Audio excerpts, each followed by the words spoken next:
8 facts every woman should know about pooping. No googling necessary.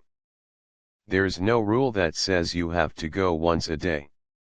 On average, people go once or twice a day, says Felice Schnoll-Sussman, MD, director of the J. Monahan Center for Gastrointestinal Health at New York Presbyterian and Weill Cornell Medicine.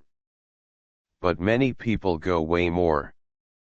And not pooping for a day, 2, or even 3 can also be fine. In short, if you feel okay, no upset stomach, no trouble making it to the bathroom on time, then you probably don't need to worry. The rule with pooping is there's no such thing as normal, just normal from one person's perspective, says Schnoll-Sussman. So what if you're a once-a-day pooper who's suddenly going 3 or 4 times a day?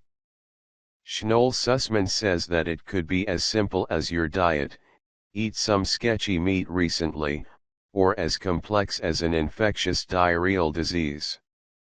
It could even be a good change, maybe you've started eating more fiber, for example.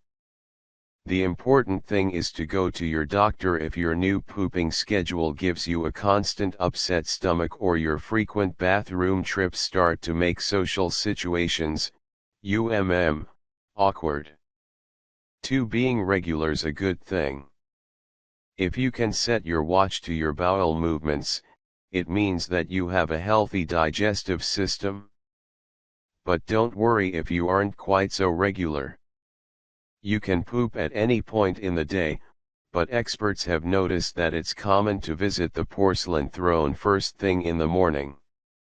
Most people eat the heaviest meal in the evening, says Schnoll-Sussman.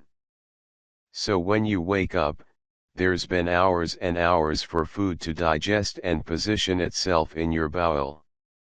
She also explains that when you're lying flat, your bowels close off so you won't feel enough pressure to wake up to poop. But when you stand up, your bowels open and everything shifts downward. The second most common time to poop has nothing to do with biology and everything to do with human nature. Lots of people head to the bathroom when they get home from work.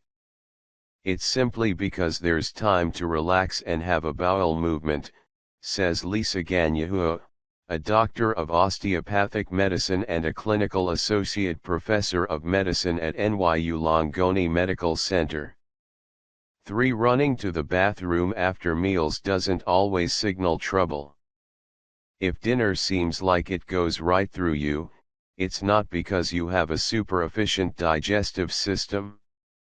Instead, says Gagnon, it's more like your digestive tract never grew up. Pooping right after you eat is a reflex babies have, she says. For some people, that reflex never goes away.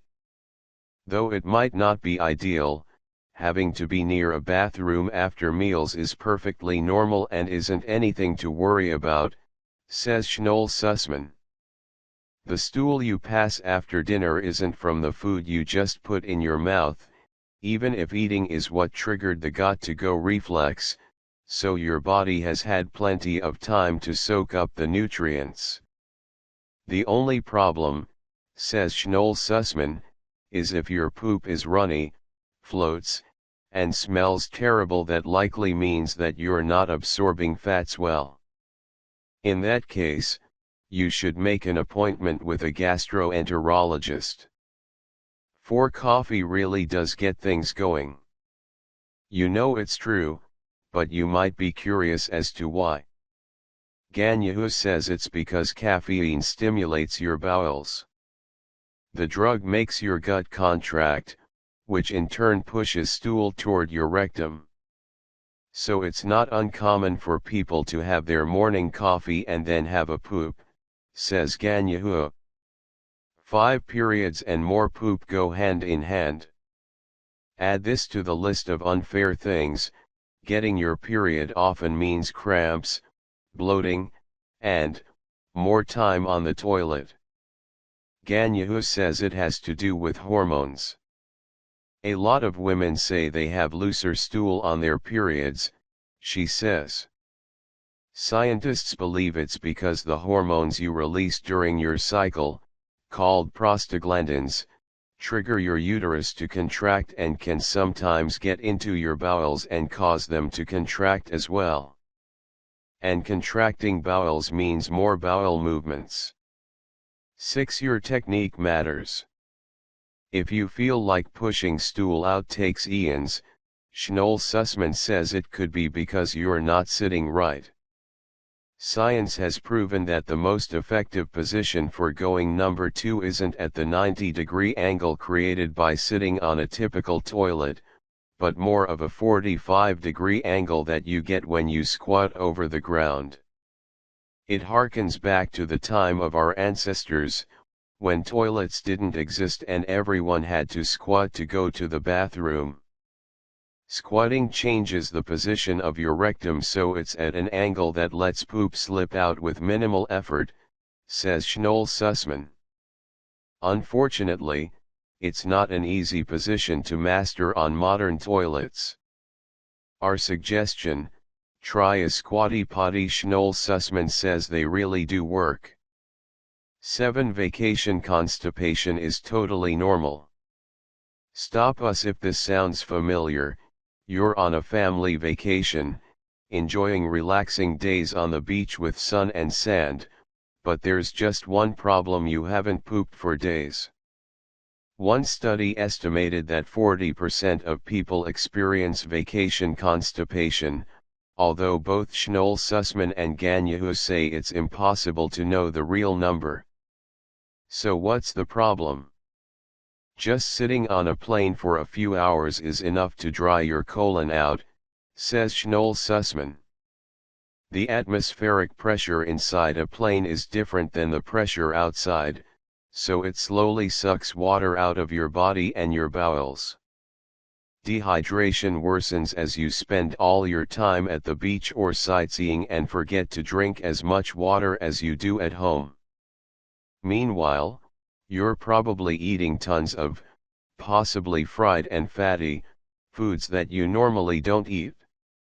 And having to get down to business in an unfamiliar place, perhaps in a different time zone, can also make your colon extra shy. 8. Take all the time you need. Do you read the whole newspaper or get through several levels of Candy Crush on the toilet? There's nothing wrong with taking your sweet time or with pooping super fast. If it takes you 5 minutes, great, but if it takes 20, that's okay, too, says Schnoll-Sussman. Most times you don't even have to think about it, says Gagnon. The colon knows when it is empty and done. That said, if pooping seems to take forever because you're really straining or because you need to manipulate your bowels to help yourself poop by sitting a certain way or even sticking a finger in your anus, you ought to see a gastroenterologist. Some people who have a lot of difficulty may have some anatomical abnormalities that could be impinging on the rectum, says Schnoll-Sussman.